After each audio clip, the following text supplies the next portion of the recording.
Hello dear students, welcome back to my channel physics SPC. Centre of mass का एक question. Two bodies of mass 1 kg and 3 kg have position vectors ये और ये दे रखा respectively. The centre of mass of this system has position vector.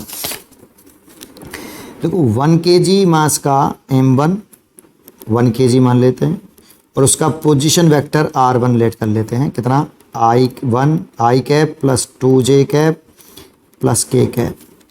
ऐसे ही हमें दूसरा पार्टिकल दे रखा है m2, उसका मास है 3 kg और उसका पोजीशन वेक्टर है r2 माइनस के 3i कैप माइनस के 2j कैप और प्लस के कैप। ये बताया नहीं तो विद रेस्पेक्ट टू ऑरिजिन मान लेते हैं।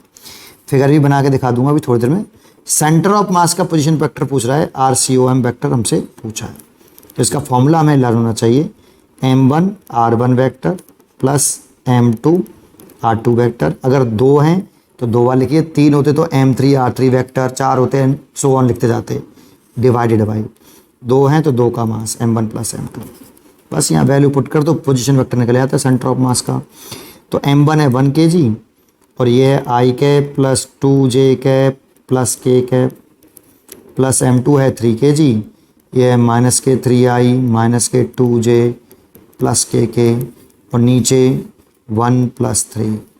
तो देखो ये i कैप, ये 2j कैप और ये k कैप, अंदर मल्टीप्लाई कर लो, माइनस के 9k cap sorry 9i cap और माइनस के 6j कैप और प्लस के 3k कैप डिवाइडेड बाई 4।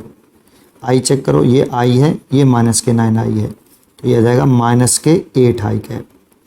ये माइनस का ये प्लस का है तो ये माइनस का 4j कैप हो जाएगा, ये प्लस का ये भी प्लस का है तो जुड़ जाएगा 4k कैप हो जाएगा, ऐड हो गए डिवाइड बाई 4। चाहो तो इसमें से 4 कॉमन लेके काट दो, 4 कॉमन ले लो ऊपर से, तो 4 कॉमन ले लेंगे तो ये माइनस के 2i, ये माइनस के j और ये प्लस के k डिवाइडेड बाई 4। 4 से 4 कैंसिल, तो माइनस के 2i कैप माइनस के j कैप एंड प्लस के k कैप। ये सेंटर ऑफ मास का पोजीशन वेक्टर आ गया, ये इसका आंसर है। तो इसका आंसर है आपका माइनस के 2i माइनस का j और प्लस का k। That means a choice is correct. अगर इसका फिगर बनाना चाहो थोड़ा सा अच्छा लगता है उससे, तो ये x एक्सेस मान लो और ये y एक्सेस, ये ऑरिजिन है और यहाँ पॉजिटिव z एक्सेस हमने ऊपर की तरफ माना है जस्ट ऐसे, और नेगेटिव z एक्सेस नीचे की तरफ, जिसे हम बना नहीं सकते 3D है।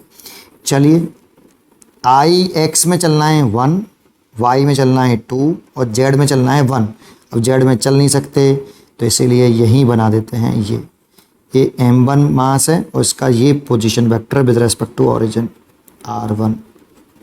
इसके कोऑर्डिनेट लिखना चाहें तो 1 2 और 1 मीटर, और ये 1 kg मास यहाँ पे प्लेस्ड है इस जगह पे। और दूसरा है माइनस के 3, तो ये नेगेटिव में जाएगा और ये भी नेगेटिव ही है, तो माइनस के 3 और माइनस के 2। कुछ इस तरह से जेड में भी चलना था लेकिन जेड में चल नहीं पाएंगे, प्लस के जेड में चलना था ऊपर, तो यहीं लिख देते हैं। ये m2 है और इसका पोजीशन वेक्टर है ये r2 ऐसे, और यहाँ पे ये 3 kg है। अब चाहो सेंटर ऑफ मास का भी बना सकते हो। x में 2 है, y में 1 है, कुछ इस तरीके से आएगा और जेड में भी आएगा। कुछ अब बना नहीं सकते भाई जेड वाला, कुछ यहाँ लिख दो। ये सेंटर ऑफ मास हो गया किसका, सेंटर ऑफ मास का पोजीशन वेक्टर। यहाँ इसका सेंटर ऑफ मास इधर होगा करे कुछ ऐसे, ये हो गया सेंटर ऑफ मास इस जगह पे।